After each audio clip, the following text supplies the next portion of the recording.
എല്ലാവരും സുഖമായിരിക്കുന്നു. നമുക്കിന്നൊരു പനീർ റോൾ ഉണ്ടാക്കിയാലോ.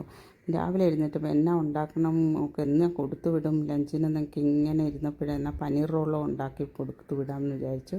അപ്പോൾ അത് തന്നെ വീഡിയോയിലും ഇടാമെന്ന് വിചാരിച്ചു. അപ്പോൾ എല്ലാവർക്കും മിനിസ് കിച്ചണിലേക്ക് സ്വാഗതം. അതിനുവേണ്ടി ഞാൻ പനീർ ഒരു 4-5 ക്യൂബ് പനീർ എടുത്തിട്ടുണ്ട്. ഒരു സ്ലൈസ് ചീസ് എടുത്തിട്ടുണ്ട്. ഒരു ചെറിയ തക്കാളി, രണ്ട് ചെറിയ സവാള ആയതുകൊണ്ട് 2 അല്ലെങ്കിൽ 1 അല്ലെങ്കിൽ 5 അല്ലി വെളുത്തുള്ളി, ഒരു ചെറിയ കഷ്ണം ഇഞ്ചി. ഇതുപോലെ പനീർ ആദ്യം പൊടിച്ച് വെക്കണം. സവാള ചെറുതായിട്ട് അരിഞ്ഞിട്ടുണ്ട്, തക്കാളിയും ഇതുപോലെ ചെറുതായിട്ട് അരിഞ്ഞത്, ഇഞ്ചി വെളുത്തുള്ളി ചതച്ചതും. അപ്പോൾ നമുക്ക് ഇനി ഉണ്ടാക്കാൻ തുടങ്ങിയാൽ. അപ്പോൾ ഒരു കടായിക്കകത്ത് ഞാൻ വെജിറ്റബിൾ ഓയിലാണ് ഞാനിവിടെ ഉണ്ടാക്കുന്നത്. അപ്പോൾ എണ്ണയ്ക്കകത്ത് എണ്ണ ചൂടായിട്ടിരിപ്പുണ്ടായിരുന്നു. നമുക്ക് സവാള ഇടാം. സവാള ഇട്ടിട്ട് സവാള 2 മിനിറ്റ് സവാള ഒരുമാതിരി അല്ല, ഒരു ചെറുതായിട്ടൊന്ന് വാടുമ്പോഴത്തേക്കും ഇഞ്ചി വെളുത്തുള്ളി ചതച്ചതും കൂടെ ഇടാം. പേസ്റ്റ് ഇട്ടാലും കുഴപ്പമൊന്നുമില്ല. ഞാൻ രാവിലെ പേസ്റ്റൊന്നും ഇല്ലായിരുന്നു, ഞാൻ ഉണ്ടാക്കി വെച്ചത് തീർന്നായിരുന്നു. അപ്പം ഞാനത് ഒന്ന് ചതച്ചതിട്ടാലും കുഴപ്പമൊന്നുമില്ല. ഇനിയിപ്പോൾ നമുക്ക് സവാള ജസ്റ്റ് ഒന്ന് വഴറ്റിയെടുക്കാം. നല്ല അടിപൊളിയായിട്ടുള്ള ഒരു റോളിൻ്റെ ഫില്ലിംഗ് ഇത്. ഈ ഫില്ലിങ് നമുക്ക് വേണമെങ്കിൽ പൂരിയുടെ കൂടെയും ചപ്പാത്തിയുടെ കൂടെയും തനിച്ചും ചപ്പാത്തിയുടെ കൂടെയൊക്കെ കഴിക്കാം. റോളല്ലാതെ തന്നെ സൈഡ് ഡിഷായിട്ട് എടുക്കാം.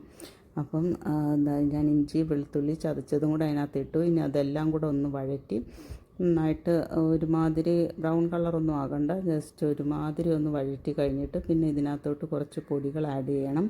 ആ പൊടികൾ ഇപ്പം ഞാനിവിടെ ചിക്കൻ മസാലയാണ് ഉപയോഗിക്കുന്നത്. വേണമെങ്കിൽ ഗരം മസാല, ചിക്കൻ മസാല ടേസ്റ്റ് ഇഷ്ടമല്ലെങ്കിൽ ഗരം മസാലയും ഉപയോഗിക്കാം. അപ്പം ഇനിയിപ്പം പൊടികൾ ആഡ് ചെയ്യാം. അതിനുവേണ്ടി ഞാനിവിടെ എരിവിന് വേണമെങ്കിൽ ഇപ്പം പച്ചമുളക് ഇടാം. ഞാൻ പച്ചമുളക് ഇടുന്നില്ല. കാശ്മീരി ചില്ലി പൗഡർ, ഒരു 1/2 ടീസ്പൂൺ കാശ്മീരി ചില്ലി പൗഡറും നല്ല മുളക് പൊടിയും. ഞാനിവിടെ അത്ര പിള്ളേർക്ക് എരിവ് കുറച്ച് കൊടുക്കുന്നതല്ലേ എപ്പോഴും നല്ലത്. അപ്പോൾ അതുകൊണ്ട് ഞാനിവിടെ എരിവ് ആവശ്യത്തിന് ഉപയോഗിക്കുക. ആവശ്യത്തിനെന്ന് വെച്ചാൽ ഞാൻ കാശ്മീരി ചില്ലി പൗഡറിൻ്റെ ആ എരിവ് മതിയെന്ന് വിചാരിച്ചു. അപ്പോൾ അത് 1/2 ടീസ്പൂൺ ഇട്ടിട്ടുണ്ട്. ഇനിയിപ്പം ചിക്കൻ മസാലയും ഒരു 1/2 ടീസ്പൂൺ ചിക്കൻ മസാല. ഇനിയിപ്പം കുറച്ചൊരു ഉപ്പ്, ഒരു 1/4 ടീസ്പൂൺ ഉപ്പ്, മഞ്ഞൾപ്പൊടി ഒരു 1/4 ടീസ്പൂൺ മഞ്ഞൾപ്പൊടി, ഒരു 1/2 ടീസ്പൂൺ ഞാൻ എടുത്തെങ്കിലും 1/4 ടീസ്പൂണേ ഉപ്പിട്ടുള്ളൂ. പിന്നെ നമുക്ക് ടേസ്റ്റ് ചെയ്ത് നോക്കിയിട്ട് ആവശ്യമുണ്ടെങ്കിൽ ഇട്ടാൽ മതി കുറച്ചുകൂടെ ഉപ്പ്. ഇനി ഇതെല്ലാം കൂടെ ഒന്ന് മിക്സ് ചെയ്തിട്ട് നമുക്ക് ഇതിൻ്റെ പച്ചമണം മാറുന്നത് വരെ നന്നായിട്ടൊന്ന് വഴറ്റിയെടുക്കണം. പച്ചമണം മാറിയിട്ട് വേണം തക്കാളി ഇടാൻ.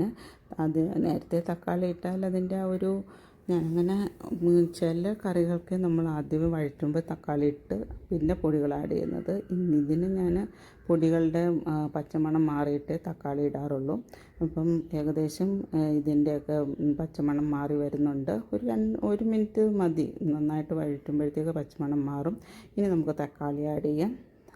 തക്കാളി ആഡ് ചെയ്തിട്ടുണ്ട്. ഇനിയിപ്പം തക്കാളിയും സവാള വഴറ്റിയതും കൂടെ നന്നായിട്ട് മിക്സ് ചെയ്ത് എണ്ണ തെളിയുന്നത് വരെ നന്നായിട്ട് മിക്സ് ചെയ്ത് ആ തക്കാളിയൊക്കെ ഉടഞ്ഞ് എണ്ണയൊക്കെ തെളിഞ്ഞ് വരുമ്പോഴത്തേക്കും നമുക്ക് പനീർ ഉടച്ച് വെച്ചതും കൂടെ, പനീർ പൊടിച്ച് വെച്ചില്ല, അതും കൂടെ ആഡ് ചെയ്യണം.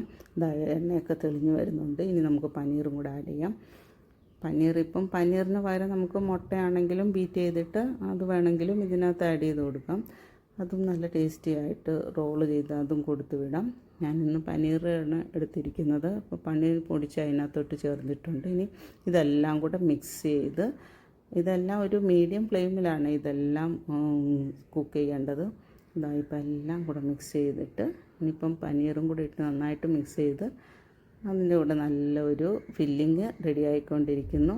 അപ്പം ഞാനിടുന്ന വീഡിയോസ് കിട്ടണമെങ്കിൽ ബെല്ലൈക്കൺ എനേബിൾ ചെയ്യണേ. ഫ്രണ്ട്സിനൊക്കെ അയച്ചു കൊടുത്തിട്ട് സബ്സ്ക്രൈബ് ചെയ്യാൻ പറയണേ. അപ്പം ഇപ്പോൾ റെഡി ആയിട്ടുണ്ട്. ഇനിയിപ്പം നമുക്ക് ഗ്യാസ് പയ്യെ ഓഫ് ചെയ്തിട്ട് ഇതൊരു സൈഡിലോട്ട് മാറ്റി വെച്ചിട്ട് ഞാൻ ഓൾറെഡി ചപ്പാത്തി പരത്തി വെച്ചിട്ടുണ്ട്. ഇനി നമുക്കത് ചുട്ട് അതിനകത്ത് നമ്മളെടുത്ത് വെച്ചിരിക്കുന്ന ചീസ് അതിനകത്തൊന്ന് ഇതാക്കി കൊടുക്കണം.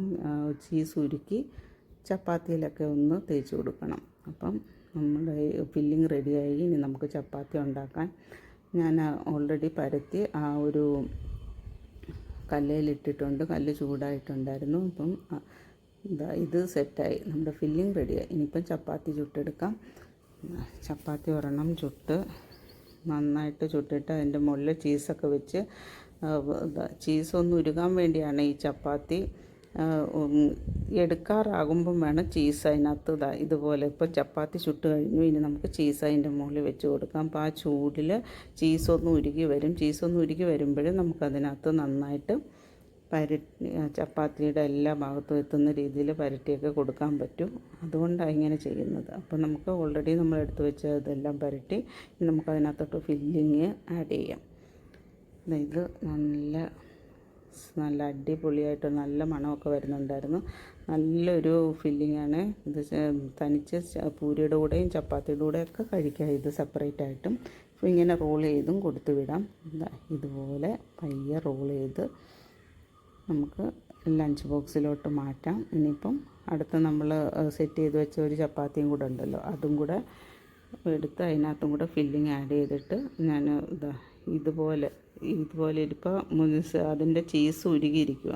നമുക്കിതുപോലെ എല്ലായിടത്തും ഒന്ന് പരട്ടി കൊടുക്കണം ചീസ് നല്ല പിള്ളേർക്കൊക്കെ വളരെ ഇഷ്ടമാകും. ഇതിൻ്റെ ടേസ്റ്റൊക്കെ നല്ലൊരു ടേസ്റ്റ്, നല്ലൊരു മണമൊക്കെ വരുന്നത്. കറിയുടെ ആ ഫില്ലിങ്ങിൻ്റെയൊക്കെ മണം നല്ലൊരു രസമാണ്, പിള്ളേർക്ക് ഇഷ്ടമാകും. അപ്പം ഇതിപ്പോൾ എല്ലാം റെഡി ആയിട്ടുണ്ട്. നമുക്ക് റോൾ ചെയ്തിട്ട് രണ്ടെണ്ണമൊക്കെ ധാരാളം. 2 പിള്ളേരൊക്കെ അത്രേ കഴിക്കത്തുള്ളൂ, കുഞ്ഞു പിള്ളേരല്ലേ. അപ്പം ഇത് 2 എണ്ണം മതി. അപ്പം എല്ലാം റെഡി ആയിട്ടുണ്ട്. ഇനി നമുക്ക് ഇതിൻ്റെ അടിപൊളിയായിട്ടുള്ള ഫോട്ടോസും കൂടെ എടുക്കണം. അപ്പം കണ്ടോ, ഇങ്ങനെ ലഞ്ച് ബോക്സിൽ കൊടുത്തു വിടാൻ അടിപൊളിയാണ്. അപ്പം ഞാനത് ലഞ്ച് ബോക്സിൽ തന്നെ എടുത്തു വെച്ചത് എന്താണെന്ന് വെച്ചാൽ രണ്ടും കൂടെ പിന്നെ എടുത്ത് അതിൻ്റെ ഫോട്ടോസൊക്കെ ഇടാമല്ലോ എന്ന് വിചാരിച്ചിട്ട് എടുക്കാമല്ലോ. ഇതുപോലെ വെച്ച് നമുക്ക് ആരെങ്കിലും വീട്ടിൽ വന്നാൽ അവർക്ക് സെർവ് ചെയ്യാം. പിള്ളേരൊക്കെ വരുമ്പോൾ പെട്ടെന്ന് ഉണ്ടാക്കി സെർവ് ചെയ്യുകയും ചെയ്യാം. അപ്പം എല്ലാവർക്കും അടുത്ത വീഡിയോയിൽ കാണുന്നത് വരെ ബായ്, താങ്ക് യു.